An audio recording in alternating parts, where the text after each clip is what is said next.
श्रीगुरुभ्यो नमः हरिः ओम् योऽन्तःप्रविश्यमाचमां प्रसुप्तां सञ्जीवयत्यखिलशक्तिधरस्वधाम्नाम् अन्यांश्च हस्तचरणश्रवणत्वगादीन् प्राणां नमो भगवते पुरुषाय तुभ्यम् व्यासाय भवनाशाय श्रीशाय गुणराशये विद्याय शुद्धविद्याय मध्वाय च नमो नमः। भवति तनुभावादिडमो कोऽपि वाग्मी जडमतिरभिजन्तुर्जायते प्राज्ञमौलिः सकलवचनचेतो देवता भारती सा मम वचसे धत्तां सन्निधिं मानसे च तपो विद्याविरक्त्यादिसद्गुणोऽघाकरानहं वादिराजगुरून् वन्दे हयग्रीवपदाश्रयान् मुकोऽपि यत्प्रसादेन मुकुन्दशयनायते राजराजायते रिक्तो राघवेन्द्रं तमाश्रये। ब्रह्मचर्यहरिप्रेतसुविद्यावादशालिनः इष्टदान् कष्टहर्तॄन्नः विद्यामान्यान् मुनीन् नमः। श्रीगुरुभ्यो नमः। हरिकथामृतसारगुरुमलकरुणनिन्दामनितुमेळुवे ಪರಮ ಭಗವದ್ಭಕ್ತರಿದನಾದರದಿ ಕೇಳುವುದು. ಶ್ರೀ ಗುರುಭ್ಯೋ ನಮಃ ಹರಿ ಓಂ.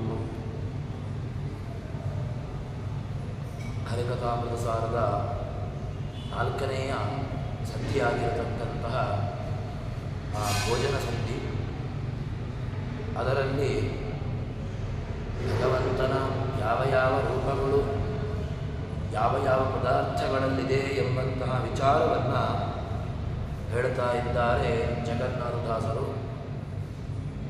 ಕ್ಷೀರದಲ್ಲಿ 354 ರೂಪಗಳು, ತುಪ್ಪದಲ್ಲಿ ಭಗವಂತನ 29 ರೂಪಗಳು, ಬೆಲ್ಲದಲ್ಲಿ ಅಂದರೆ ಗುಡದಲ್ಲಿ ಭಗವಂತನ 5101 ರೂಪಗಳು, ಅದಾದ ಮೇಲೆ ಇತರ ಫಲಗಳಲ್ಲಿ ಭಗವಂತನ ರೂಪಗಳು ಎಷ್ಟು ಅಂತ ಕೇಳಿದರೆ ಅದು ಹೇಳ್ತಾರೆ 2825 ರೂಪಗಳು ಫಲದಲ್ಲಿದೆ ಎಂಬುದಾಗಿ ದಾಸರು ಅದರ ಲೆಕ್ಕವನ್ನು ಸಹಿತ ಅಷ್ಟು ರೂಪಗಳ ವಿಚಾರವನ್ನು ನಾವು ತಿಳ್ಕೊಳ್ಳಬೇಕು, ಅಷ್ಟು ರೂಪಗಳಿದೆ ಎಂಬುದಾಗಿ ಜಗನ್ನಾಥದಾಸರು ಹೇಳಿದರು.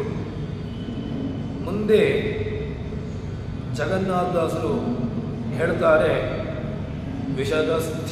ವಿಷದಸ್ಥಿರ ತೀಕ್ಷ್ಣವು ನಿರ್ಹರ ರಸಗಳು 105,000 ರೂಪಗಳ ಚಿಂತಿಸಿ ಪುಂಜಿಪುದು ವಿಷಯ ಸ್ವಸನದ ದ್ವೇಷದೊಳಗಿದ್ದು ಬೆಸರಿಂದಲೇ ಕರೆಸುವನು.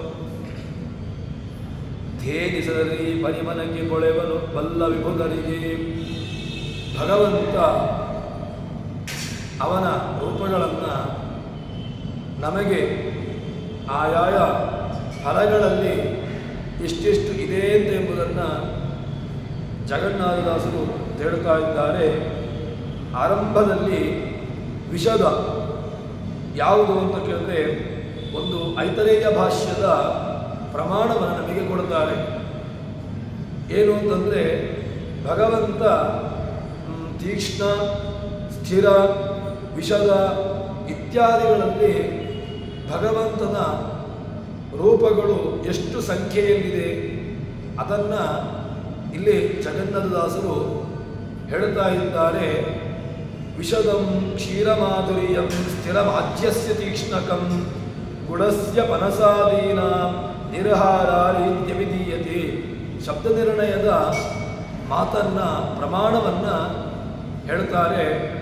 ಐತರೇಯ ಭಾಷೆಯಲ್ಲಿ ಬಂದಿರತಕ್ಕಂತಹ ಶಬ್ದ ನಿರ್ಣಯದಲ್ಲಿ ಬಂದಿರತಕ್ಕಂತಹ ಮಾತನ್ನು ಇಲ್ಲಿ ಹೇಳ್ತಾ ಇದ್ದಾರೆ.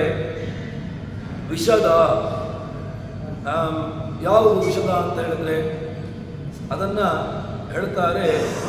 ಈ 4 ವಿಷದ ಅಂತ ಹೇಳಿದರೆ ಕ್ಷೀರಾದಿಗಳಲ್ಲಿರತಕ್ಕಂತಹದ್ದು, ಅದಾದ ಮೇಲೆ ಸ್ಥಿರವಾಗಿರತಕ್ಕಂತಹದ್ದು, ಇನ್ನೂ ಕಟುವಾಗಿರತಕ್ಕಂತಹ ತೀಕ್ಷ್ಣವಾಗಿರತಕ್ಕಂತಹದ್ದು.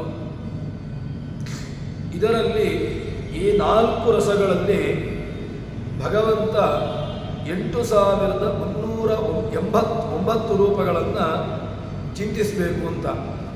ಈ 4 ಪದಾರ್ಥಗಳು ವಿಷದ, ಸ್ಥಿರ, ತೀಕ್ಷ್ಣ, ನಿರಹಾರ, ಇಷ್ಟು ಪದಾರ್ಥಗಳಲ್ಲಿ ಭಗವಂತ ತನ್ನ ಎಷ್ಟು ರೂಪಗಳನ್ನಿಟ್ಟಿದ್ದಾನೆ ಅಂತ ಕೇಳಿದರೆ 8309 ರೂಪಗಳನ್ನು ಅದರಲ್ಲಿ ಇದ್ದುಕೊಂಡು ಆಯಾಯ ಪದಾರ್ಥಗಳಲ್ಲಿ ತಾನು ಪುಷ್ಟಿಯನ್ನು ಕೊಟ್ಟು ಅದನ್ನು ತಿಂದಿರತಕ್ಕಂತಹ ಜೀವರಾಶಿಗಳಿಗೆ ಪುಷ್ಟಿಯಾದಿಗಳನ್ನು ಕೊಡ್ತಾನೆ ಅಂತ ಹೇಳ್ತಾರೆ. ಹೀಗೆ ಇನ್ನು ಹೇಗೆ ಅಂತ ಕೇಳಿದರೆ ಅದರ ದೃಷ್ಟಾಂತವನ್ನು ಹೇಳ್ತಾರೆ. ಶ್ವಸನ ತತ್ವೇಶರೊಳಗಿದ್ದು ಈ ಪೆಸರಿನಿಂದಲೇ ಕರೆಸುವನು. ಭಗವಂತ ಎಲ್ಲೆಲ್ಲಿರ್ತಾನೆ ಅಂತ ಕೇಳಿದ್ರೆ ಆ ಪ್ರಾಣದೇವರಲ್ಲಿ, ಅದಾದ ಮೇಲೆ ತತ್ವಾಭಿಮಾನ ದೇವತೆಗಳಲ್ಲಿ, ಆ ಎಲ್ಲ ದೇವತೆಗಳ ಒಳಗಿದ್ದುಕೊಂಡು ತಾನೇ ಆ ಪದಾರ್ಥಗಳಿಂದಾಗಿ ಅಥವಾ ತಾನೇ ಆ ದೇವತಾ ಪದ ವಾಚ್ಯನಾಗಿ ಅಲ್ಲಿ ಇರ್ತಾನೆ. ಅಲ್ಲಿದ್ದುಕೊಂಡು ಆ ಹೆಸರುಗಳಿಂದ ಕರೆಸ್ತಾನೆ ಅವರನ್ನು. ಹೀಗೆ ಅವನನ್ನು ಯಾರು ತಿಳ್ಕೊಳ್ಳುತ್ತಾರೆ, ಅವನನ್ನು ಯಥಾರ್ಥವಾಗಿ ಯಾರು ಅವನನ್ನು ಧ್ಯಾನ ಮಾಡ್ತಾರೆ ಅಂಥವರಿಗೆ ಭಗವಂತ ಏನು ಮಾಡ್ತಾನೆ ಅಂತ ಕೇಳಿದ್ರೆ ಆ ಜ್ಞಾನಿಗಳಿಗೆ ತಾನು ಗೋಚರನಾಗ್ತಾನೆ ಎಂಬುದಾಗಿ ಹೇಳ್ತಾರೆ. ಆದ್ದರಿಂದ ದೇವರನ್ನು ನೋಡಬೇಕು, ದೇವರನ್ನು ಕಾಣಬೇಕು ಅಂತಾದರೆ ಅದಕ್ಕೆ ವಿಷದಂ ಕ್ಷೀರಮಾಧುರ್ಯಂ. ಇನ್ನು ವಿಷದ ಅಂತ ಹೇಳಿದ್ರೆ ಅದು ಕ್ಷೀರದಲ್ಲಿರತಕ್ಕಂತಹ ಮಾಧುರ್ಯವನ್ನು ಹೇಳ್ತಾರೆ. ಸ್ಥಿರಂ ಆಜ್ಯಸ್ಯ ತೀಕ್ಷ್ಣಕಂ, ಸ್ಥಿರವಾಗಿರತಕ್ಕಂತಹದ್ದು ಅಂತ ಹೇಳಿದ್ರೆ ಆಜ್ಯದಲ್ಲಿರತಕ್ಕಂತಹದ್ದು. ತೀಕ್ಷ್ಣಕಂ ಇನ್ನು ಪನಸಾದೀನ ನಿರಹಾರ, ಹಲಸು ಇತ್ಯಾದಿಗಳಲ್ಲಿರತಕ್ಕಂತಹದ್ದು ಅದು ನಿರಹಾರ. ಹೀಗೆ ಒಂದೊಂದು ಪದಾರ್ಥಗಳಲ್ಲಿರತಕ್ಕಂತಹ ರೂಪ ಶಬ್ದ ವ್ಯವಸ್ಥೆಯನ್ನು ಇಲ್ಲಿ ಹೇಳ್ತಾ ಇದ್ದಾರೆ. ಈಗ ತೀಕ್ಷ್ಣ, ವಿಷದ ಇತ್ಯಾದಿ ಕ್ಷೀರ ಬದಲಾಗಿರ್ತಕ್ಕಂತಹ ವಿಷದ, ಸ್ಥಿರ, ತೀಕ್ಷ್ಣ, ನಿರಹಾರ ಇತ್ಯಾದಿ ರೂಪಗಳನ್ನು ಹೇಳಿದರು. ಈ 4 ರಸಗಳಲ್ಲಿರ್ತಕ್ಕಂತಹ ಒಟ್ಟು ಭಗವದ್ ರೂಪಗಳು ಅಂದರೆ ಈ 354, 29, 5101, ಅದಾದ ಮೇಲೆ 2825 ಎಲ್ಲ ಸಂಖ್ಯೆಗಳನ್ನು ಕೂಡಿಸಿದಾಗ, ಆ ಸಂಖ್ಯೆಯನ್ನು ಸೇರಿಸಿದಾಗ 8309 ರೂಪಗಳು ನಮಗೆ ಸಿಗ್ತವೆ. ಹೇಳ್ತಾರೆ, 309 ರೂಪಗಳ ಬಂಜಿಪಿಸುವುದು.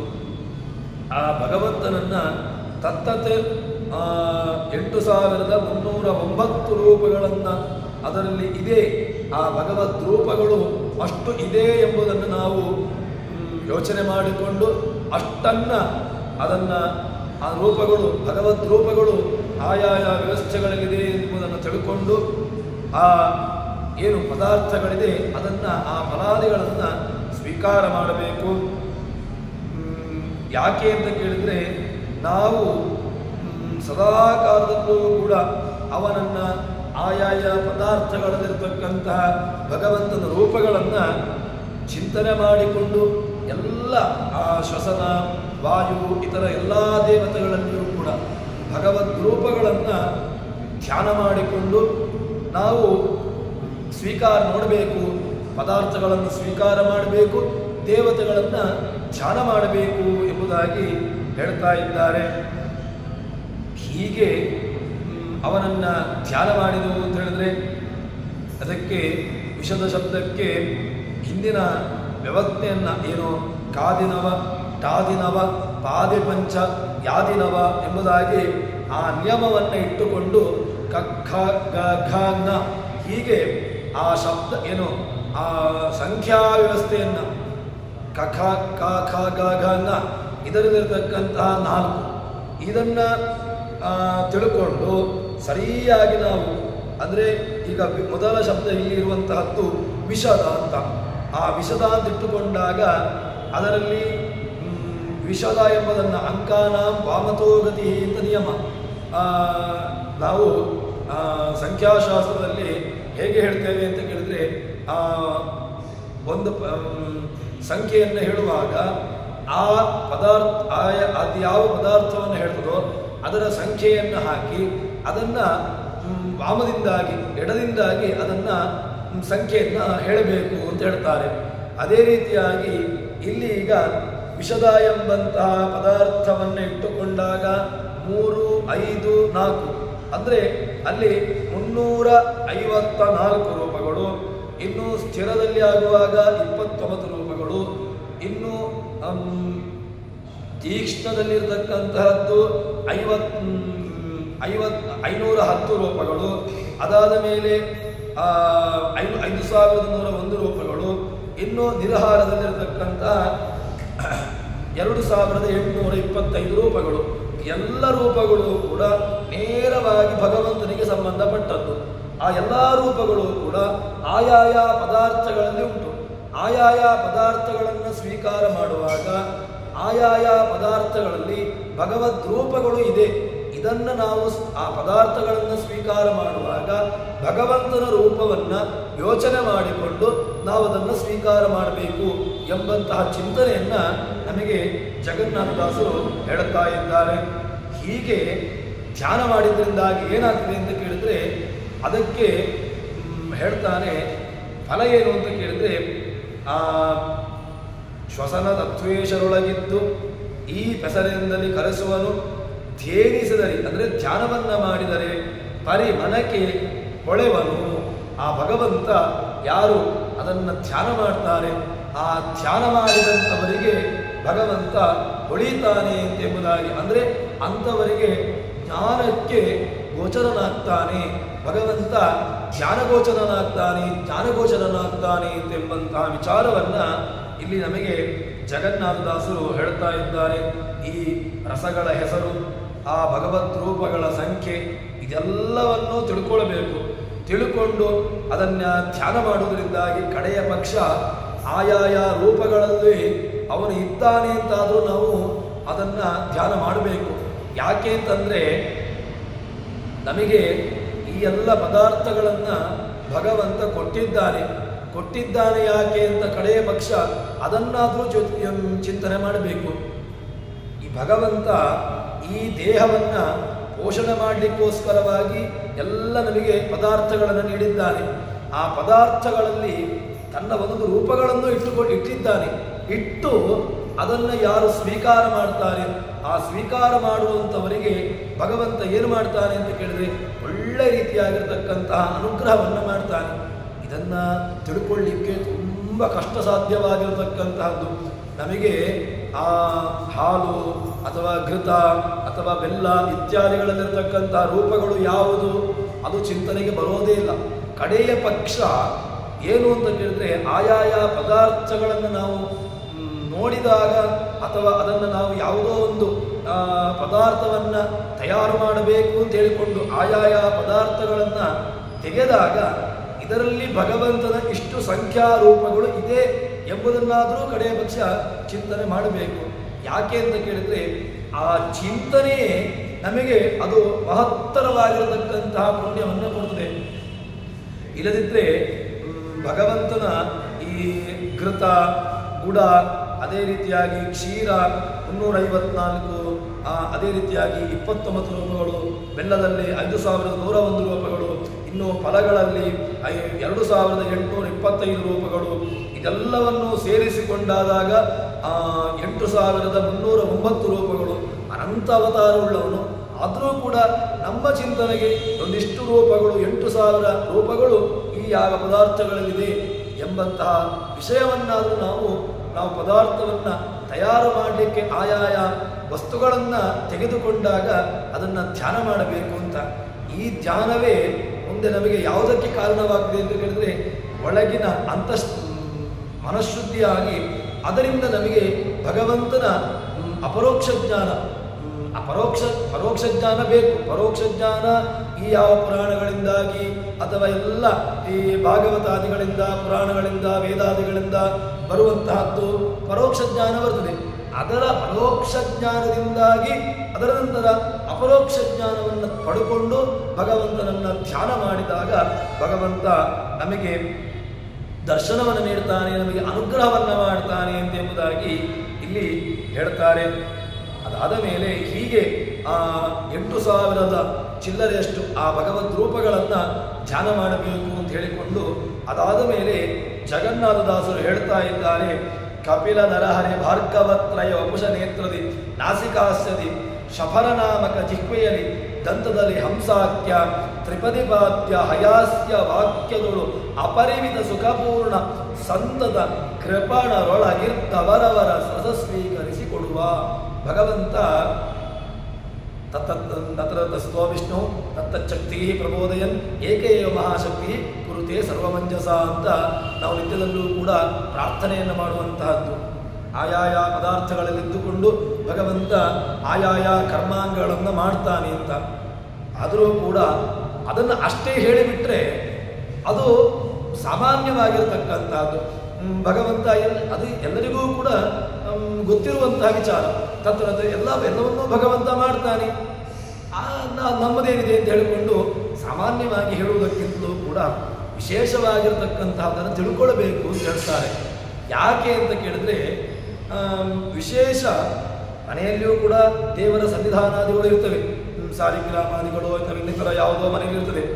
ಆದರೂ ಕೂಡ ದೇವಸ್ಥಾನಾದಿಗಳನ್ನು ಯಾಕೆ ನಾವು ಪ್ರದಕ್ಷಿಣೆಗಳನ್ನು ಅಥವಾ ದೇವಸ್ಥಾನಕ್ಕೆ ಹೋಗಿ ನಾವು ಯಾವ ಕಾರಣಕ್ಕೋಸ್ಕರವಾಗಿ ಅಲ್ಲಿ ನಾವು ಧ್ಯಾನಾದಿಗಳನ್ನು ಮಾಡ್ತೇವೆ ಅಂತ ಕೇಳಿದ್ರೆ ಅಲ್ಲಿರತಕ್ಕಂತಹ ಭಗವಂತ ರೂಪದ ಚಿಂತನೆ, ಅಲ್ಲಿರತಕ್ಕಂತಹ ಯಾವುದೋ ಭಗವಂತನ ಸನ್ನಿಧಾನ ನನ್ನ ಚಿಂತನೆಗೆ ಬರಲಿ, ನನ್ನ ಧ್ಯಾನಗೋಚರವಾಗಲಿ ಎಂಬಂತಹ ದೃಷ್ಟಿಯಿಂದಾಗಿ ನಾವು ದೇವಸ್ಥಾನಾದಿಗಳನ್ನು ಮಂದಿರಾದಿಗಳನ್ನು ನಾವು ಹೋಗುವಂತಹದ್ದು.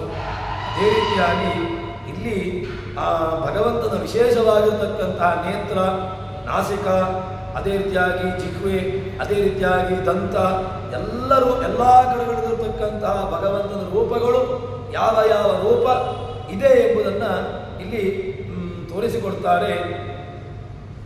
ಹೇಗೆ ಅಂತ ಕೇಳಿದ್ರೆ ಹೇಳ್ತಾರೆ ಆರಂಭದಲ್ಲಿ ಕಪಿಲ ನರಹರಿ ಭಾರ್ಗವತ್ರಯ ಅಂತ. ಈ 3 ಕಪಿಲ ರೂಪ, ನರಹರಿ ರೂಪ ನರಸಿಂಹ ರೂಪ, ಅದೇ ರೀತಿಯಾಗಿ ಭಾರ್ಗವ ಅಂದರೆ ಪರಶುರಾಮ ರೂಪ, ಈ 3 ರೂಪಗಳಿಂದ ಭಗವಂತ ಎಲ್ಲಿರ್ತಾನೆ ಅಂತ ಕೇಳಿದ್ರೆ ವಪುಷ, ನೇತ್ರ, ನಾಸಿಕ ಕ್ರಮವಾಗಿ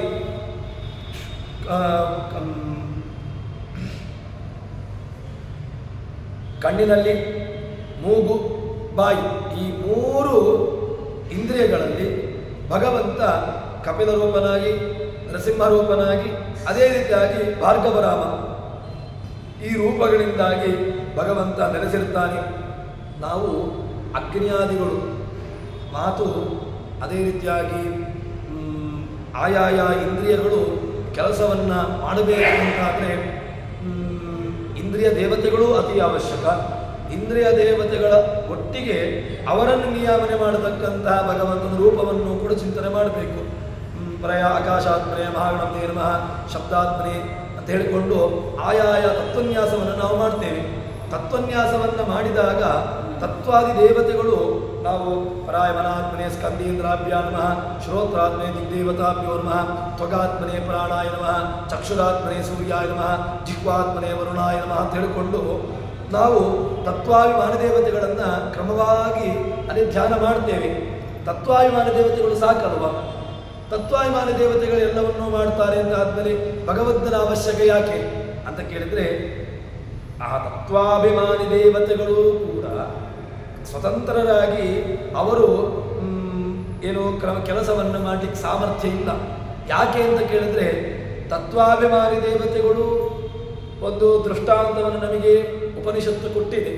ಯಾವುದು ಅಂತ ಕೇಳಿದ್ರೆ ಕಣ್ಣಿನ ಅಭಿಮಾನಿ ದೇವತೆ ಒಂದು ಶರೀರವನ್ನು ಇಟ್ಟು ಆ ಶರೀರದಲ್ಲಿ ಕಣ್ಣಿನ ಅಭಿಮಾನಿ ದೇವತೆ, ಕಿವಿಯ ಅಭಿಮಾನಿ ದೇವತೆ, ಅದೇ ರೀತಿಯಾಗಿ ಚರ್ಮದ ಅಭಿಮಾನಿ ದೇವತೆ ಎಲ್ಲರೂ ಕೂಡ ಇದ್ದಾಗ, ದೇಹ ಎದ್ದೇಳದೇ ಇರುವಾಗ ಆಯಾಯ ಇಂದ್ರಿಯಗಳಲ್ಲಿ ಇಂದ್ರಿಯಗಳಿತ್ತು, ಇಂದ್ರಿಯಗಳಲ್ಲಿ ದೇವತೆಗಳು ಇದ್ರು. ಇಬ್ಬರು ಹೊರಗೆ ಬಂದಿದ್ರು. ಯಾರು ಅಂತ ಕೇಳಿದ್ರೆ ಪ್ರಾಣ ಮತ್ತೊಂದು ಭಗವಂತ. ಇವರಿಬ್ಬರೂ ಕೂಡ ಹೊರಕ್ಕೆ ಬಂದಿದ್ರು. ಪ್ರಾಣ ಅದೇ ರೀತಿಯಾಗಿ ಭಗವಂತ ಹೊರಕ್ಕೆ ಬಂದಾಗ ಅದರಲ್ಲಿ ಶರೀರಾದಿಗಳಲ್ಲಿ ಚೇಷ್ಟೆ ಇರಲಿಲ್ಲ. ಅದೇ ಪ್ರಾಣ ಭಗವಂತ ಪ್ರವೇಶ ಮಾಡಿದಾಗ ದೇಹ ಎದ್ದಿತು, ದೇಹದಲ್ಲಿ ಚೇಷ್ಟಾದಿಗಳು ಕಂಡಿತು. ಆದ್ದರಿಂದ ತತ್ವಾಭಿಮಾನಿ ದೇವತೆಗಳು ಅವಶ್ಯಕರು. ತತ್ವಾಭಿಮಾನಿ ದೇವತೆಗಳ ಜೊತೆಗೆ ಭಗವಂತನು ಕೂಡ. ಹೀಗೆ ಎಲ್ಲ ಆ ತತ್ವಾಭಿಮಾನಿ ದೇವತೆಗಳನ್ನು ಕೂಡ ಪ್ರೇರೇಪಣೆ ಮಾಡಿದಂತಹ, ಪ್ರೇರಿಸುವಂತಹ ಒಂದು ಶಕ್ತಿ ಯಾರು ಕೇಳಿದ್ರೆ ಅದು ಭಗವಂತ. ಅದನ್ನ ಜಗನ್ನಾಥದಾಸರು ಹೇಳ್ತಾ ಇದ್ದಾರೆ. ಭಗವಂತ ಕಣ್ಣಿನಲ್ಲಿ, ಮೂಗಿಯಲ್ಲಿ, ಬಾಯಿಯಲ್ಲಿ, ಆಯಾಯ ಇಂದ್ರಿಯಗಳಲ್ಲಿ ಆಯಾಯ ವ್ಯವಸ್ಥೆಗಳು, ಕಣ್ಣಿನ ಮೂಲಕವಾಗಿ ನೋಡುವಿಕೆ, ಕಿವಿಯ ಮೂಲಕವಾಗಿ ಕೇಳುವಿಕೆ, ಅದೇ ರೀತಿಯಾಗಿ ಘ್ರಾಣೇಂದ್ರಿಯ ಮೂಲಕವಾಗಿ ಆಘ್ರಾಣಿಸುವಿಕೆ, ಏನು ನಮಗೆ ಘ್ರಾಣಾದಿಗಳು ಬರ್ತದೋ ಎಲ್ಲವನ್ನೂ ಕೂಡ ಭಗವಂತ ಇದ್ದುಕೊಂಡು ನಡೆಸ್ತಾನೆ ಅಂತ ಹೇಳ್ತಾರೆ. ಹೀಗೆ ಇನ್ನು ಅಷ್ಟು ಮಾತ್ರವಲ್ಲದೆ ಮುಂದೆ ಹೇಳ್ತಾರೆ, ನಾಸಿಕಾಸ್ಯದಿ ಶಫರನಾಮಕ, ಜಿಹ್ವೆಯಲ್ಲಿ ಮತ್ಸ್ಯರೂಪನಾಗಿರ್ತಕ್ಕಂತಹ ಭಗವಂತ ಇದ್ದಾನೆ.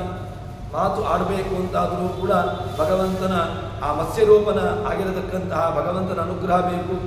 ಇನ್ನು ದಂತಗಳಲ್ಲಿ ಹಂಸನಾಮಕನಾಗಿರ್ತಕ್ಕಂತಹ ಭಗವಂತ, ಗಾಯತ್ರಿ ಪ್ರತಿಪಾದನಾಗಿರ್ತಕ್ಕಂತಹ ಹಯಗ್ರೀವ ರೂಪಿ ಭಗವಂತ, ಮಾತಿನಲ್ಲಿ ಮಾತು ಆಡಬೇಕು ಅಂತಾದರೂ ಕೂಡ ಹಯಗ್ರೀವೇತಿ ಹಯಗ್ರೀವೇತಿಯೋ ವದೇ ತಸ್ಯ ನಿಸ್ಸರ್ತೇವಾಡಿ ಜನ್ಮಕನ್ಯಾ ಪ್ರವಾಹವತಿ ಅಂತ ವಾದಿರಾಜರು ಆ ಭಗವಂತನನ್ನು ಹಯಗ್ರೀವ ರೂಪಿಯಾಗಿರ್ತಕ್ಕಂತಹ ಭಗವಂತನನ್ನು ಸ್ತೋತ್ರ ಮಾಡ್ತಾರೆ. ಹಯಗ್ರೀವ ರೂಪಿಯಾಗಿರ್ತಕ್ಕಂತಹ ಭಗವಂತನ ಅನುಗ್ರಹ ಉಂಟು ಅಂತಾದರೆ ಬಹಳ ಚೆನ್ನಾಗಿ ಸ್ಪಷ್ಟವಾಗಿ ಮಾತು ಇತ್ಯಾದಿಗಳನ್ನು ಆಡ್ತಾನೆ ಅಂತ. ಇನ್ನೊಂದು ಹಯಗ್ರೀವ ಜ್ಞಾನದ ರೂಪ. ಹಯಗ್ರೀವ ಅಂತ ಹೇಳಿದ್ರೆ ಅದು ಒಂದೇ ತುರಂಗವದನಂ ಶಶಿಬಿಂಬ ಸಂಸ್ಥಂ.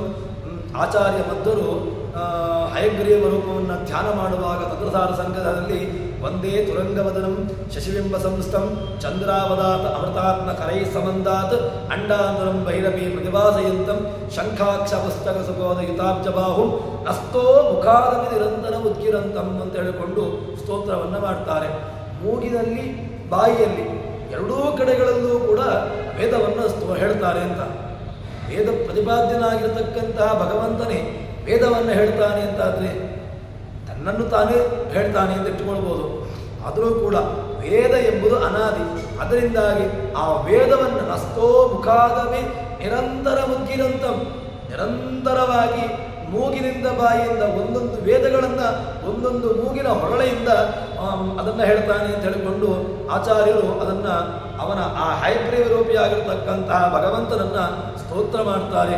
ಅಂತಹ ಹಯಗ್ರೀವ ರೂಪಿಯಾಗಿರ್ತಕ್ಕಂತಹ ಭಗವಂತನ ಅನುಗ್ರಹ ಬೇಕು ನಮಗೆ. ಆವಾಗ ಒಳ್ಳೆಯ ರೀತಿಯಾಗಿರ್ತಕ್ಕಂತಹ ಮಾತು ಇತ್ಯಾದಿಗಳು ಬರ್ತವೆ. ತ್ರಿಪದಿಪಾದ್ಯ, ತ್ರಿಪದಿ ಅಂತ ಹೇಳಿದ್ರೆ ಆಚಾರ್ಯರು ತ್ರಿಪದಿ ಅಂತ ಹೇಳ್ತಾರೆ. ಅದು ಯಾವುದು ಅಂತ ಕೇಳಿದ್ರೆ 3 ಪಾದ ಉಳ್ಳಂತಹದ್ದು ಅಂತ. 3 ಪಾದ ಉಳ್ಳದ್ದು ಯಾವುದು ಅಂತ ಕೇಳಿದ್ರೆ ನಹಾದಿಯ ಪ್ರಚೋದಯಾತ್ ಅಂತ. ನನ್ನ ಮನಸ್ಸನ್ನು ಪ್ರೇರೇಪಿಸಲಿ ಅಂತ ಹೇಳಿಕೊಂಡು ಪ್ರಾರ್ಥನೆ ಮಾಡತಕ್ಕಂತಹ ತ್ರಿಪದಿ. ಇಂತಹ ತ್ರಿಪದಿ ಪ್ರತಿಪಾದನಾಗಿರ್ತಕ್ಕಂತಹ ಹಯಗ್ರೀವ ರೂಪಿಯಾಗಿರ್ತಕ್ಕಂತಹ ಭಗವಂತ ವಾಕ್ಯದಳು ಅಪರಿಮಿತ. ಅವನಲ್ಲಿ ಎಂಥವನು ಅಂತ ಕೇಳಿದ್ರೆ ಅಪರಿಮಿತ ಸುಖಪೂರ್ಣ ಅಪರಿಮಿತ. ಅವನಲ್ಲಿ ಕೊನೆ ಉಂಟಾ ಅಂತ ಕೇಳಿದ್ರೆ ಸುಖಕ್ಕೆ ಕೊನೆ ಇಲ್ಲ. ನಮ್ಮ ಸುಖಕ್ಕೆ ಕೊನೆ ಇದೆ. ಎಲ್ಲಿ ಅಂತ ಕೇಳಿದ್ರೆ ಯಾವುದೋ ಒಂದು ವ್ಯವಸ್ಥೆಯಿಂದಾಗಿ ನನಗೆ ಯಾವುದೋ ತಿಂಡಿಯನ್ನು ತಿನ್ನಬೇಕು ಅಂತ ಅನಿಸ್ತು. ತಿಂಡಿಯನ್ನು ತಿಂದದ್ರಿಂದಾಗಿ ನನಗೆ ಸುಖವಾಯಿತು. ಅದಾದ ಮೇಲೆ ಮತ್ತೆ ಪುನಃ ಮಧ್ಯಾಹ್ನ ಆಗುವಾಗ ಪುನಃ ಹಿತಾಸಿದ್ಧಿಯಾಗಿ ಪುನಃ ದುಃಖ. ಯಾಕೆ? ಪುನಃ ಹೊಟ್ಟೆ ಹಸಿವಾಗಲಿಕ್ಕೆ ಶುರುವಾಯಿತು. ಮತ್ತೆ ಪುನಃ ಮಧ್ಯಾಹ್ನದ ಕೆಲಸ ಮುಗಿಯಿತು, ಪುನಃ ಸಂಜೆ ಆಗುವಾಗ ಮತ್ತೆ ಪುನಃ ಹೀಗೆ ಒಂದು ರೀತಿಯಾಗಿ ಸುಖ ದುಃಖಾದಿಗಳು ಮಿಶ್ರವಾಗಿರತಕ್ಕಂತಹದ್ದು. ಆದರೆ ಭಗವಂತನದ್ದು ಮಾತ್ರ ವಾಕ್ಯಗಳು ಅಪರಿಮಿತ ಸುಖಪೂರ್ಣ. ಸುಖ ಆನಂದ ಎಲ್ಲವೂ ಕೂಡ ಅನಂತವಾಗಿರತಕ್ಕಂತಹದ್ದು, ಅಪರಿಮಿತ ಸುಖಪೂರ್ಣ, ಸಂತತ. ಇದಕ್ಕೆ ಕೊನೆ ಉಂಟಾ ಅಂತ ಕೇಳಿದ್ರೆ ಕೊನೆ ಇಲ್ಲ, ನಿರಂತರವಾಗಿರುವಂತಹದ್ದು ಸಂತತ. ಕೃಪಾಣರೊಳಗಿರುತ್ತವರವರ ಭಗವಂತ ಎಲ್ಲಿರ್ತಾನೆ ಅಂತ ಕೇಳಿದ್ರೆ ಎಲ್ಲ ಜೀವರಾಶಿಗಳನ್ನಿದ್ದುಕೊಂಡು ಭಗವಂತ ಅವರವರ ರಸ ಸ್ವೀಕರಿಸಿ, ರಸಾದಿಗಳನ್ನು ನಮಗೆ ಏನು ಅಂತ ಕೇಳಿದ್ರೆ ಎಲೆಗೆ ಹಾಕಿದ ತಕ್ಷಣ ಏನು ಕಲ್ಪನೆ ಬರುವುದಿಲ್ಲ. ಒಟ್ಟು ಎರಡೂ ಕೈಯಲ್ಲೂ ತಿನ್ನಲಿಕ್ಕಾಗದೇ ಎರಡೂ ಕೈಯಲ್ಲೂ ತಿಂತಾ ಇದ್ದೇವೇನೋ.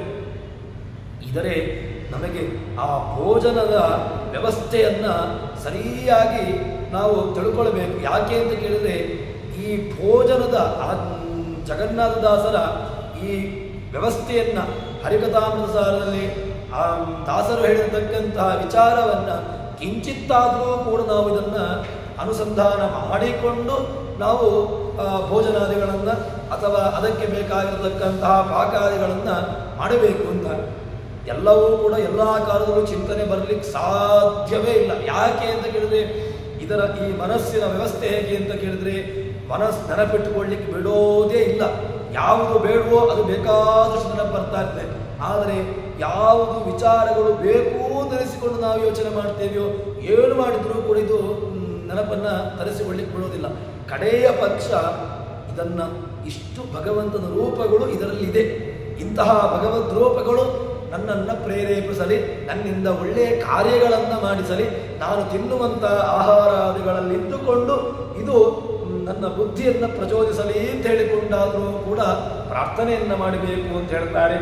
ಹೀಗೆ ತಾನು ಇಲ್ಲದಿದ್ದರೆ ಭಗವಂತ ಯಾಕೆ ಅವನಿಗೆ ಈ ಯಾವ ನಾವು ಕೊಡುವಂತಹ ಅನ್ನಾದಿಗಳು, ನಾವು ಕೊಡುವಂತಹ ಯಾವುದೋ ಫಲಾದಿಗಳು ಅವನಿಗೆ ಬೇಕು ಅಂತಿಲ್ಲ. ಏನಿದ್ರೂ ಕೂಡ ಇದು ಪ್ರಾಕೃತ. ಈ ಫಲಾದಿಗಳು ಅಥವಾ ಈ ಅನ್ನಾದಿಗಳು ಪ್ರಾಕೃತವಾಗಿರತಕ್ಕಂತಹದ್ದು. ಅಪ್ರಾಕೃತನಾಗಿರತಕ್ಕಂಥವನಿಗೆ ಪ್ರಾಕೃತದ ಸಂಬಂಧ ಇಲ್ಲ ಅಂತ ನಾವು ಹೇಳುವಂತಹದ್ದು. ಪ್ರಾಕೃತದ ಸಂಬಂಧ ಬಂತು ಅಂತಾದರೆ ಅದು ಭಗವಂತ ಧರಿಸಿಕೊಳ್ಳೋದಿಲ್ಲ. ಹಾಗಿದ್ರೆ ಪ್ರಾಕೃತ ಸಂಬಂಧ ಬಂತು ಅಂತಾದರೆ ಹಾಗಿದ್ರೆ ಪ್ರಾಕೃತಿಕವಾಗಿ ಇಡುವುದು ಯಾಕೆ? ಭಗವಂತನಿಗೆ ನೈವೇದ್ಯ ಮಾಡಿದರೆ ತಿನ್ಬೋದಲ್ವ? ಯಾಕೆ ಮಾಡಬೇಕು ಅಂತ ಕೇಳಿದ್ರೆ ನಮ್ಮದು ನೈವೇದ್ಯದ ವ್ಯವಸ್ಥೆ ಏನು ಅಂತ ಕೇಳಿದ್ರೆ ಅಲ್ಲಿರತಕ್ಕಂತಹ ನಾವೇನು ಅರ್ಚನೆ ಮಾಡುವಂತಹ ರೂಪ ಇದೆ, ಅಲ್ಲಿರುವಂತಹ ರೂಪ, ನಾವು ಯಾವ ಆ ಧಾನ್ಯ ಏನು ಅಥವಾ ಪದಾರ್ಥಗಳನ್ನು ದೇವರ ಎದುರುಗಡೆಗೆ ನೈವೇದ್ಯಕ್ಕಿಟ್ಟಿದ್ದೇವೆ ಆ ರೂಪಗಳು, ಅಲ್ಲಿರತಕ್ಕಂತಹ ರೂಪಗಳು ಎರಡೂ ಒಂದೇ. ನಾವು ಪೂಜೆ ಮಾಡುವಂತಹ ರೂಪದಲ್ಲಿಯೂ ಈ ಏನು ನಾವು ತಯಾರಿಸಿರತಕ್ಕಂತಹ ಪದಾರ್ಥಗಳಲ್ಲಿರತಕ್ಕಂತಹ ಭಗವಂತನ ರೂಪವು ಒಂದೇ. ನೇಹನಾಸ್ತಿ ಕಿಂಚನ ಎಂಬಂತಹ ವಿಷಯವನ್ನೇ ಅಲ್ಲಿ ಹೇಳುವಂತಹದ್ದು. ಆ ಚಿಂತನೆಯಿಂದಾಗಿ ನೈವೇದ್ಯ ಬಂದಿರತಕ್ಕಂತಹದ್ದು. ಇಲ್ಲದಿದ್ದರೆ ಪ್ರಾಕೃತಿಕವಾಗಿರತಕ್ಕಂತಹ ಪ್ರಕೃತಿ ಸಂಬಂಧ ಪ್ರಾಕೃತಿಕವಾಗಿರತಕ್ಕಂಥ ಸಂಬಂಧ ಉಳ್ಳಂತಹದ್ದಕ್ಕೆ ಭಗವಂತನಿಗೆ ಅದನ್ನು ಸ್ವೀಕಾರ ಮಾಡಬೇಕು ಅಂತಿದ್ದಿಲ್ಲ. ಮತ್ತೇನು ಕೇಳಿದ್ರೆ ಇನ್ನೊಂದು ಏನು ಕೇಳಿದ್ರೆ ತೇನ ತ್ಯಕ್ತೇನ ಭುಂಜಿತ, ಅವನು ಕೊಟ್ಟದ್ದನ್ನು ತಿನ್ನಬೇಕು. ನಾವು ಅವನು ಏನು ಕೊಟ್ಟಿದ್ದಾನೋ ಅದನ್ನು ಅವನಿಗೆ ಸಮರ್ಪಿಸಿ ತಿನ್ನಬೇಕು. ಕೃಷ್ಣ ಭಗವದ್ಗೀತೆಯಲ್ಲಿ ಹೇಳ್ತಾನಲ್ವ, ನಾನು ಕೊಟ್ಟದ್ದನ್ನು ನನಗೆ ಸಮರ್ಪಿಸದೆ ನೀನು ತಿಂದಿ ಅಂತಾದರೆ ಯೋ ಭುಂಕ್ತೆ ಸ್ಥೇನಯವ ಸಹ ಅಂತ ನಿನ್ನ ದೊಡ್ಡ ಕಳ್ಳ ಅಂತನಿಸಿಕೊಳ್ತಿ ಅಂತ. ಅದಕ್ಕೋಸ್ಕರವಾಗಿ ಅವನು ಕೊಟ್ಟದ್ದನ್ನು ನಾವು ಸ್ವೀಕಾರ ಮಾಡಬೇಕು. ಹೀಗೆ ಅದನ್ನು ಚಿಂತನೆ ಮಾಡಿಕೊಂಡು ಸ್ವೀಕಾರ ಮಾಡಬೇಕು ಅಂತ ಹೇಳ್ತಾರೆ. ಹೀಗೆ ಕಪಿಲಾದಿ ರೂಪಗಳಲ್ಲಿ ಕಣ್ಣು ಕಾಣಬೇಕು, ಕಿವಿ ಕೇಳಬೇಕು, ಈ ಎಲ್ಲ ಇಂದ್ರಿಯಗಳು ಅದರ ಕೆಲಸ ನಿಲ್ಲಿಸಬೇಕು. ಆವಾಗ ನಮಗೆ ಅದರ ಮಹತ್ವ ಗೊತ್ತಾಗುವುದು. ಕಣ್ಣು ಕಾಣದೇ ಇದ್ದಾಗ ಕಣ್ಣಿಗೆ ಪೊರೆ ಬರಬೇಕು. ಪೊರೆ ಬಂದಾಗ ಆವಾಗ ಇದರಲ್ಲಿ ಇಷ್ಟು ತನಕ ಏನೋ ಒಂದು ಸಹಜ ಶಕ್ತಿ ಇತ್ತು, ಆನಂತರ ನೀವೇನು ಮಾಡಿದರೂ ಕೂಡ ಅದು ಸಹಜ ಶಕ್ತಿ ಅಲ್ಲ. ಸಹಜ ಶಕ್ತಿ ಅಂತ ಹೇಳಿದ್ರೆ ಸ್ವಾಭಾವಿಕವಾಗಿರತಕ್ಕಂತಹದ್ದು. ಆ ಕಣ್ಣಿನಲ್ಲಿ ಮೊದಲಿಂದ ಭಗವದ್ದತ್ತವಾಗಿ ನಾವು ಆರಂಭದಲ್ಲಿ ಹುಟ್ಟುವಾಗ ಹೇಗಿತ್ತೋ ಅದು ಸಹಜವಾಗಿರತಕ್ಕಂಥದ್ದು. ಆಮೇಲೆ ನೀವು ಲೆನ್ಸು, ಕನ್ನಡಕ ಇತ್ಯಾದಿ ಏನು ಹಾಕಿದ್ರೂ ಕೂಡ ಅದು ಬಾಹ್ಯವಾಗಿರತಕ್ಕಂತಹದ್ದಾಯಿತೇ ಹೊರತು ಸಹಜವಾಗಿರತಕ್ಕಂಥದ್ದಲ್ಲ. ಕಿವಿ ಕೇಳಬೇಕು ಅಂತಾದರೆ ಕಿವಿಯಲ್ಲಿ ಏನೋ ಒಂದು ಕಿವಿ ಕೇಳಬೇಕು ಅಂತ ನಾವು ಹಾಕೊಳ್ತೇವಲ್ವ, ಅದರಿಂದಾಗಿ ಕಿವಿ ಕೇಳೋದಲ್ಲ. ಕಿವಿಯಲ್ಲಿ ಸಹಜವಾಗಿರ್ತಕ್ಕಂಥ ಶಕ್ತಿ ಎಲ್ಲಿಯ ತನಕ ಇತ್ತೋ ಅದು ಅಲ್ಲಿಯ ತನಕ ಕಿವಿಯಲ್ಲಿ ಆವಾಗ ನಮಗೆ ನೆನಪಾಗಿಲ್ಲ. ಯಾಕೆ? ಕಿವಿ ಕೇಳ್ತಾ ಇತ್ತು, ಆವಾಗ ಕಿವಿಯ ಇಂಪಾರ್ಟೆನ್ಸ್ ಗೊತ್ತಾಗಲಿಲ್ಲ. ಯಾವಾಗ ಕಿವಿ ಕೇಳಲಿಲ್ಲ, ಕಣ್ಣು ಕಾಣಲಿಲ್ಲ, ಕಾಲು ನಡಿಲಿಕ್ಕಾಗಲಿಲ್ಲ, ಕೈ ಎತ್ತಲಿಕ್ಕಾಗಲಿಲ್ಲ, ಆವಾಗ ಗೊತ್ತಾಗ್ಲಿಕ್ಕೆ ಶುರುವಾಯಿತು. ಇಷ್ಟರ ತನಕ ಯಾವುದೋ ಒಂದು ಶಕ್ತಿ ಇತ್ತು ಅದರಲ್ಲಿ, ಆ ಶಕ್ತಿ ಈಗ ಹೋಯಿತು. ಹೋದದ್ರಿಂದಾಗಿ ಕೈ ಕಾಲು ಇತ್ಯಾದಿಗಳಲ್ಲಿ ಶಕ್ತಿ ಹೋಯಿತು. ಆಮೇಲೆ ನೀವು ಕೈಗೆ ಏನೋ ಒಂದು ವ್ಯವಸ್ಥೆಯನ್ನು ಹಾಕಿದ್ರು ಕೂಡ ಅವರು ಹೇಳ್ತಾರೆ ವೈದ್ಯರು, ಇದರಿಂದ ತುಂಬ ಭಾರವನ್ನು ಎತ್ತಬೇಡಿ, ನಡಿಲಿಕ್ಕಾಗುವಾಗ ನಿಮಗೆ ಒಳಗಡೆ ರಾಡ್ ಹಾಕಿದ್ದೇವೆ, ಆ ರಾಡಿನಲ್ಲಿ ಕೆಳಗೆ ಕುತ್ಕೊಳ್ಳಿಕ್ಕೆ ಹೋಗಬೇಡಿ, ಮೇಲೆ ಕುತ್ಕೊಳ್ಳಿ, ಅನಂತರ ತುಂಬ ಸ್ಟ್ರೈನ್ ಆಗಿರತಕ್ಕಂತಹ ಕೆಲಸಗಳನ್ನು ಮಾಡಬೇಡಿ, ಕಾಲಿಗೆ ತುಂಬ ಭಾರವನ್ನು ಹಾಕಬೇಡಿ ಅಂತ ಹೇಳಿಕೊಂಡು ಹೇಳಿದಾಗ ನಮಗೆ ಗೊತ್ತಾಗ್ತದೆ ಅಲ್ಲಿಯ ತನಕ ಏನೋ ಒಂದು ಸಹಜವಾಗಿರ್ತಕ್ಕಂಥ ಶಕ್ತಿ ಇತ್ತು ಅಂತ. ಶಕ್ತಿ ಎಲ್ಲಿತ್ತು ಅಂತ ಮೊದಲು ಚಿಂತನೆ ಮಾಡಿದರೆ ಆವಾಗ ಗೊತ್ತಾಗ್ತಿತ್ತು. ಅದರಲ್ಲಿರ್ತಕ್ಕಂತಹ ಭಗವದ್ ರೂಪಗಳನ್ನು ಚಿಂತನೆ ಮಾಡಬೇಕು. ಆ ಚಿಂತನೆ ಮಾಡಿದಾಗ ನಮಗೆ ಆಯಾಯ ಇಂದ್ರಿಯಗಳು, ಅದರಲ್ಲಿರ್ತಕ್ಕಂತಹ ಶಕ್ತಿಗಳು ನಮಗೆ ಗೋಚರಕ್ಕೆ ಬರ್ತದೆ. ಐತರೇಯ ಭಾಷ್ಯದಲ್ಲಿ ಭಗವಂತ ಬೇಕಾದಷ್ಟದಕ್ಕೆ ಬೇಕಾಗಿರತಕ್ಕಂತಹ ಪ್ರಮಾಣಗಳನ್ನು ಕೊಡ್ತಾರೆ. ಅವಿಶೇಷೋ ಭಗವಾನ್ ಪೂರ್ಣೈಶ್ವರಿ ಸ್ವರೂಪದ ಅಂಗಾಂಗಿತ್ವೇನೈಕ ಸ್ವಾನಂದಾನುಭವಿಸಿದ ಅಂತ ಹೇಳಿಕೊಂಡು ಭಗವಂತನ ರೂಪಗಳನ್ನು ಬೇರೆ ಬೇರೆ ರೂಪಗಳನ್ನು ಹೇಳ್ತಾರೆ. ಆ ಪಂಚರಾತ್ರದಲ್ಲಿಯೂ ಕೂಡ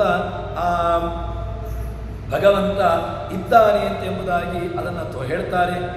ಇದಾದ ಮೇಲೆ ಇದರಿಂದಾಗಿ ಈ ಚಿಂತನೆಗಳನ್ನು, ಈ ರೂಪಗಳನ್ನು ನಾವು ಇಟ್ಟುಕೊಂಡು ಚಿಂತನೆ ಮಾಡಿಕೊಂಡು ಭಗವಂತ ನಮಗೆ ರಸಾದಿಗಳನ್ನು ಆಯಾಯ ಇಲ್ಲದಿದ್ದರೆ ನಾವು ಯಾವುದೋ ಒಂದು ಒಳ್ಳೆಯ ರಸವನ್ನು, ಕಬ್ಬು ಇತ್ಯಾದಿಗಳನ್ನು ತಿಂತೇವೆ. ಕಬ್ಬು ಇತ್ಯಾದಿಗಳನ್ನು ತಿನ್ನೋದ್ರಿಂದಾಗಿ ನಮಗೆ ಸಿಹಿ ಅನುಭವ ಆಯಿತು. ಅದಾದ ಮೇಲೆ ಯಾವುದೋ ಕಹಿಯಾಗಿರತಕ್ಕಂತಹ ಹಾಗಲಕಾಯಿ ಇತ್ಯಾದಿ ಪದಾರ್ಥಗಳನ್ನು ಸ್ವೀಕಾರ ಮಾಡಿದಾಗ ಕಹಿ ಅನುಭವ ಆಯಿತು. ಇದು ಯಾಕೆ ಅನುಭವ ಆಯಿತು ಅಂತ ಕೇಳಿದ್ರೆ, ಜಿಹ್ವಾ ಇಂದ್ರಿಯದಲ್ಲಿ ದೇವತೆ ಇದ್ದ, ಮತ್ಸ್ಯರೂಪಿಯಾಗಿರ್ತಕ್ಕಂತಹ ಭಗವಂತ, ಹಯಗ್ರೀವ ರೂಪಿಯಾಗಿರ್ತಕ್ಕಂತಹ ಭಗವಂತ ಎಲ್ಲ ಇದ್ದುಕೊಂಡು ನಮಗೇನಾಯಿತು ಅಂತ ಕೇಳಿದ್ರೆ ಆಯಾಯ ಇಂದ್ರಿಯಗಳಲ್ಲಿ ಆಯಾಯ ರಸಗಳು ಅದು ಅನುಭವ ಆಗಲಿಕ್ಕೆ ಶುರುವಾಯಿತು. ಅನುಭವ ಆದದ್ರಿಂದಾಗಿ ನಮಗೆ ಆಯಾಯ ಪದಾರ್ಥಗಳು ತುಂಬ ಅವಶ್ಯಕ ಅಂತ ಗೊತ್ತಾಯಿತು. ಹೇಳ್ತಾರೆ, ಕೃತ್ವಾ ಪವಿತ್ರಂ ಕಪಿಲಾತ್ಮಕ ದಿವ್ಯೇ ಚಕ್ಷುಷಾ ತುಂಬಿಲೋಕಯ, ಕಪಿಲ ರೂಪಿಯಾಗಿರ್ತಕ್ಕಂತಹ ಭಗವಂತನನ್ನು ಪ್ರಾರ್ಥನೆ ಮಾಡಬೇಕಂತೆ. ಏನು ಅಂತ ಕೇಳಿದ್ರೆ, ದಿವ್ಯೇನ ಚಕ್ಷುಷಾ ತ್ವಂ ವಿಲೋಕಯ, ಈ ಕಣ್ಣಿನಿಂದ ನಿನ್ನನ್ನು ನೋಡುವಂತೆ ಆಗಲಿ. ಈ ಕಣ್ಣು ಯಾವುದ್ಯಾವುದೋ ಬಾಹ್ಯವಾಗಿರತಕ್ಕಂತಹ ವಿಚಾರಗಳಲ್ಲಿ ಈ ಕಣ್ಣು ಹೋಗದೇ ಇರಲಿ. ಈ ಕಿವಿ ಯಾರೋ ವಿಚಾರಗಳನ್ನು ಕೇಳುವುದಕ್ಕೋಸ್ಕರವಾಗಿ ಇದನ್ನು ಉಪಯೋಗಿಸಬೇಡ. ಅಥವಾ ಈ ಕಿವಿ ಇನ್ಯಾರದ್ದೋ ಇತರ ನೆರೆಮನೆಯವರ ಗಲಾಟೆಯೋ, ನೆರೆಮನೆಯವರ ಯಾವುದೋ ವಿಚಾರಗಳನ್ನು, ವೃತ್ತಾಂತಗಳನ್ನು ಕೇಳುವಲ್ಲಿ ಈ ಕಿವಿಯನ್ನು ತೊಲಗಿಸಬೇಡ. ಈ ಕೈಗಳು ನಿನ್ನ ಕಲವು ಸುದರ್ಶನೆ, ನಿನ್ನ ಪೂಜಾದಿಗಳನ್ನು ಮಾಡುವುದಕ್ಕೋಸ್ಕರವಾಗಿ ಈ ಕೈಗಳು ಉಪಯೋಗವಾಗಲಿ. ಈ ಕಾಲುಗಳು ನಿನ್ನ ಯಾತ್ರೆಯನ್ನು ಮಾಡುವುದಕ್ಕೆ, ನಿನಗೋಸ್ಕರವಾಗಿ ಪ್ರದಕ್ಷಿಣೆಯನ್ನು ಬರುವುದಕ್ಕೆ, ನಿನ್ನ ವ್ಯವಸ್ಥೆಗೆ ಇದು ಕಾಲು ಮುಡಿಪಾಗಿರಲಿ. ಈ ರೀತಿಯಾಗಿ ಇದನ್ನು ಪ್ರಾರ್ಥನೆ ಮಾಡಿದಾಗ ಎಲ್ಲ ಇಂದ್ರಿಯಗಳು ಕೂಡ ನಾವು ಹೇಳುವಷ್ಟು ಕಾಲ, ನಾವು ಎಷ್ಟು ವರ್ಷ ಇರ್ತೇವೆಯೋ ಅಷ್ಟು ವರ್ಷಗಳ ಕಾಲ ಈ ಇಂದ್ರಿಯಗಳು ತನ್ನ ಕಾರ್ಯವನ್ನು ಮಾಡ್ತದೆ ಅಂತ ಹೇಳ್ತಾರೆ. ಅದಾದ ಮೇಲೆ ತನ್ನಿಷ್ಠ ತದ್ವಸ್ತು ತನಿಷ್ಠಗಂಧಂ, ಅದರ ಆಯಾಯ ಪದಾರ್ಥಗಳಲ್ಲಿರ್ತಕ್ಕಂತಹ ದಿವ್ಯಂ, ಆ ಒಳ್ಳೆಯ ಆಘ್ರಾಣವನ್ನು ನನ್ನ ಮೂಗಿನಲ್ಲಿ ಭರಿಸು ಅಂತ ಹೇಳುತ್ತಾರೆ. ಆಸ್ವಾದಯ ಸ್ವಾದುರಸಂ, ಈ ನಾಲಿಗೆಯಲ್ಲಿ ಸ್ವಾದು ಒಳ್ಳೆಯ ರಸಗಳನ್ನು ಸ್ವೀಕಾರ ಮಾಡುವಂತೆ ಆಗಲಿ ಅಂತ ಹೇಳ್ತಾರೆ. ಭುಂಕ್ಷ್ವದೇವರ ಮಾಮತೆ, ಈ ನಾಲಿಗೆಯಲ್ಲಿ ನಿನಗೆ ನೈವೇದ್ಯವಾಗಿರತಕ್ಕಂತಹ ಏನು ಪದಾರ್ಥಗಳನ್ನು ಸ್ವೀಕಾರ ಮಾಡುವಂತೆ ಆಗಲಿ. ಹೀಗೆ ಅಗಣಯ್ಯ ಅಪರಾಧಾನ್ ಮೇ ಪ್ರಸಾದಂ ಕುರು, ನನ್ನ ಅಪರಾಧಗಳನ್ನು ಮನ್ನಿಸಿ ನನಗೆ ಅನುಗ್ರಹವನ್ನು ಮಾಡು. ಇದು ಕೊನೆಯ ಪ್ರಾರ್ಥನೆ. ಅಗಣಯ್ಯ ಅಪರಾಧಾನ್ ಮೇ ಕುರು ಪ್ರಸಾದಂ ಕೇಶವ, ನನ್ನ ಅಪರಾಧಗಳು ಬೇಕಾದಷ್ಟಿದೆ, ನನಗೆ ಪ್ರಸಾದವನ್ನು ನೀಡು, ನನಗೆ ಅನುಗ್ರಹವನ್ನು ಮಾಡು ಎಂಬುದಾಗಿ ಹೀಗೆ ಅವರಲ್ಲಿ ಚಿಂತನೆ ಪ್ರಾರ್ಥನೆಯನ್ನು ಮಾಡಬೇಕು ಅಂತ ಹೇಳಿಕೊಂಡು ಹೇಳುತ್ತಾರೆ. ಭಗವಂತನ ಈ ರೂಪಗಳು ಅಷ್ಟು ಮುಖ್ಯವಾಗಿರತಕ್ಕಂತಹದ್ದು. ಅದನ್ನು ತೈತ್ತರೀಯ ಭಾಷೆಯಲ್ಲಿಯೂ ಕೂಡ ಬೇಕಾದಷ್ಟು ಭಗವಂತನ ಪ್ರಮಾಣವನ್ನು ಹೇಳ್ತಾರೆ. ಏತೈಷು ಭಗವಾನ್ ರೂಪೈಷು ದುರಾತ್ಮಿ ಭೋಗ್ಯ ಭೋಕ್ತೃ ಸ್ವರೂಪೇಣ ತಿಷ್ಠತಿ ಕ್ರೀಡೆಯಾ ಸ್ವಯಂ ಅಂತ. ಭಗವಂತನೇ ಭೋಗ್ಯ ಭೋಕ್ತೃ ಅಂತ ಅನಿಸಿಕೊಂಡು ತಾನೇ ಎಲ್ಲ ಕಡೆಗಳಲ್ಲೂ ಭೋಗ್ಯನೂ ಅವನೇ, ಭೋಕ್ತೃ ಅವನೇ, ಭೋಜ್ಯನೂ ಅವನೇ.